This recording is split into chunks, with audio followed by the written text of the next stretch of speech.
So hello everyone, I'm Edward Steven Valentino together with my co-reporters Miss Justin Antang and Janine Mrs. Janine Salvador. So our topic is all about types of spiritual practices. So but before we start our topic, let us pray first. So in the name of the Father, of the Son, the Holy Spirit. Heavenly Father, we thank you for this day and the chance to learn. Please guide our thoughts, help us understand the lesson, and inspire us to do our best. Bless our teachers and classmates as we grow together in knowledge and kindness. Amen. So our objectives first is to identify what is spiritual practices, and the second is to one by one the 4 types of spiritual practices that importance in our life. So what is spirituality? So spirituality is ito yung pananaw o paraan natin ng paniniwala na mahigit pa sa buhay kaysa sa mga bagay na nakikita natin o nararamdaman lamang natin. So sa madaling salita, spirituality ay mas malalim at mas mataas na kahulugan ng buhay na hindi siya basta-basta napapaliwanag ng science o siyensya sa physical na pananaw. So, in the next slide, makikita niyo dyan yung sacred circle kung saan naka-arrange yung bawat religion kagaya ng Christianity, Islam, Buddhism, and so on. So ito is nagpapakita ng iba't iba man tayo ng relihiyon, paniniwala at filosofiya mula sa iba't ibang panig ng mundo, pero yung ating landas daw and then yung lahat naman daw tayo naglalakbay patungo sa isang layunin, yun ay upang mapalapit tayo sa mga pinaniniwalaan natin at maunawaan yung ano ba talaga yung pinaniniwalaan natin. So next slide is what is spiritual practices. So spiritual practices, ito yung sadya o yung mga ginagawa natin na nakakapagpalalim ng mga paniniwala natin sa kahulugan ng ating sarili, kagaya ng panalangin, meditation, then yung mga pagninilay-nilay. Ito yung mga halimbawa ng mga spiritual practices. So in the next slide is malalaman natin yung mga types ng spiritual practices. Yun lang. Hey everyone, I am Justin Antang. So ako na yung next na magtatalakay sa inyo kung ano nga ba ang 4 types of spiritual practices. So basically, these are the activities or habits na ginagawa natin para mas mapalalim natin yung connection natin sa faith, sa inner self natin, or sa higher power depende sa beliefs natin. Hindi lang ito limited sa religion kasi pwede rin itong personal na journey towards sa peace, purpose, and growth. So each type has its own way to helping us to more grounded, connected, and aligned sa kung ano yung mas mahalaga sa atin. So let's break them down one by one para mas lalong maintindihan natin kung paano ito nag-work sa spiritual life natin. So, dumako na tayo sa una, which is the first type of spiritual practices, which is dhyana, or simplify known as meditation. So, may explain ko na lang kung ano nga ba yung nakalagay sa PPT natin. So, definition, basically ito yung practice na pagkakaroon ng sustain na concentration at focus ng mind natin. Hindi lang ito basta pag-upo natin ng tahimik kasi it's about turning your mind to stay focused on one thing lang. So purpose naman is, ang main goal nito is to claim the fluctuation of the mind, meaning para mawala yung mga sobrang daming iniisip natin. worries, or pag-overthink natin. Basically, alam natin na lahat naman tayo nakakaranas ng pag-overthink. So, nakakatulong din ito para ma-reduce yung stress natin and makamit mo or natin yung state ng deep stillness or peace of mind natin. So, dito na rin mas makikilala na mas malalim ang sarili mo or ang self-awareness natin. So, ang method naman is paano ito ginawa? Usually, nagfo-focus ka sa isang point lang. Pwede sa isang pahinga mo or sa isang image o kahit sa anong sound or kahit makinig tayo sa sound na gusto natin, kung kahit anong gawin natin, as long as isa lang. Pwede rin na just to observe your thoughts na dumadaan lang sa isip mo without judgment. So, ibig sabihin, hindi mo sila pinipilit na mawala o husgahan. Hinayaan mo lang silang dumaan. So, in short, yung Dhyana is all about quitting your mind na para mas maging peaceful, focused, and more connected sa inner self natin.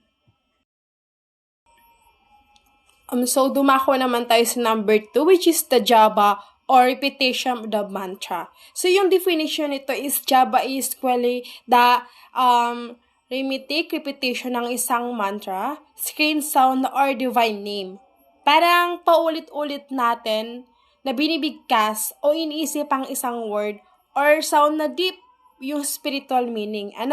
May tatlong way daw kung paano ito ginagawa. Una is Vakhari. Ito yung audible chanting. Meaning malakas o naririnig mo mismo ang pagbigkas mo. Kumbaga ikaw lang ang nakakarinig ng binibigkas mo.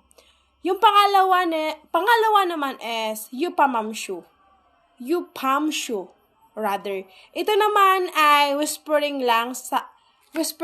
Kumbaga, ikaw lang yung nakakarinig ng sinasabi mo. Yung pangatlo naman is Manasika. Ito yung silent or mental repetition sa isip natin or sa ginagawa natin. At sabi nga, this is the often concerned the most powerful form kasi nga mas deep yung connection natin sa sarili natin. Yung purpose naman nito is, ang goal naman is ma-practice natin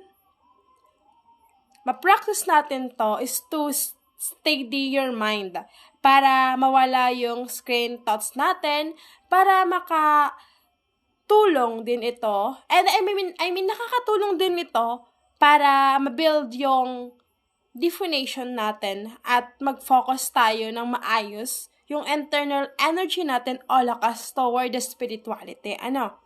Kumbaga yung japa is usually repetition ng scared word para maging kalmado, focus at mas malalim yung faith at energy natin.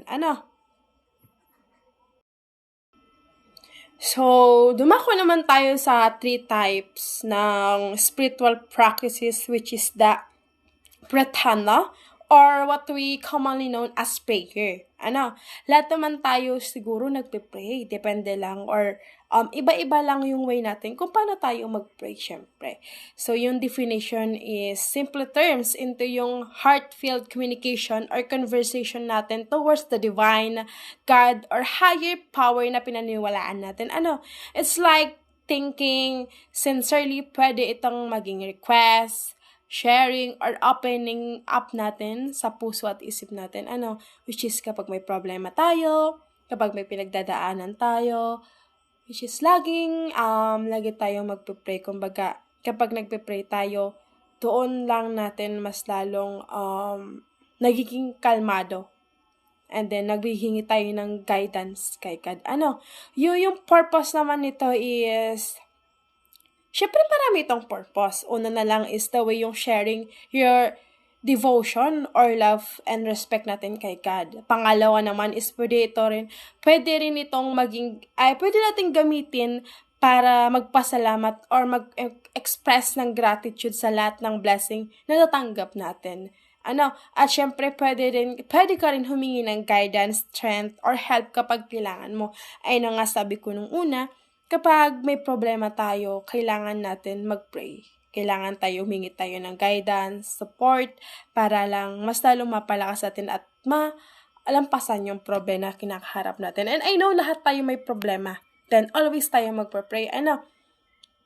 So, pero wala akong sinabi na kapag kailangan mo si God, which is dun ka lang magpa-pray. Pero always dapat, but more than that, ang pinaka-importante nga, it's help build a personal relationship para mas makilala mo or natin at mas mapalapit tayo sa spiritual essence o sa divine being na sinusundan at sinasamba natin. Alam naman natin madami tayong religion, iba-iba tayo ng sinasamba. So, kailangan natin respetuhan ito. At least, nagpipray tayo at pinaniwalaan natin si God. So, kumbaga, pratana is our way or connecting, speaking, and building a bond with the higher power na mas buong puso at censored tayo sa sinasabi natin.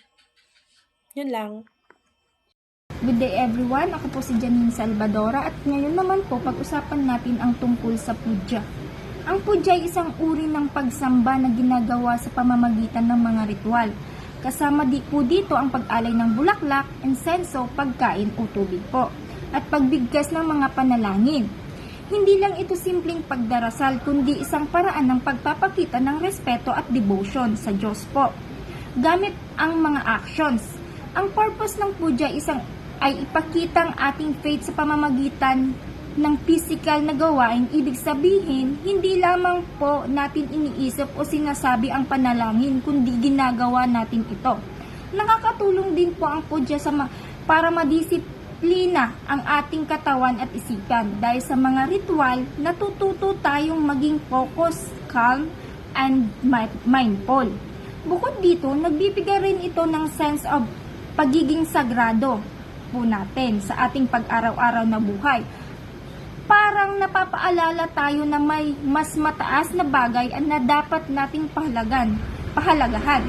Sa madaling salita, ang puja ay pagsamba na pinapakita hindi lang sa salita kundi sa gawa. At dumako naman po tayo. Salamat po. Dumako naman po tayo dito po sa next slide. Ito pong conclusion. Para naman sa conclusion, makikita natin ang physical na ang mga spiritual practice tulad ng puja ay iba pang mga practices ay may malaking epekto sa ating buhay. Nakakatulong po ito para magkaroon tayo ng inner peace, malinaw na pag-iisip at mas malalim ng connection sa ating sarili at sa Diyos po. Sa pamamagitan ng mga gawain ito, mas nagiging kalmado tayo at mas magiging handa sa pagharap sa mga problema at mga challenges sa buhay po natin. Hindi lang ito tungkol sa religion, kundi tungkol din sa personal growth at pagiging mas mabuting tao. Sa huli, ang mga spiritual practice po na ito ay gabay para mabuhay tayo ng mas mindful, purposeful, at may kapayapaan sa puso. Yun lamang po. Thank you po.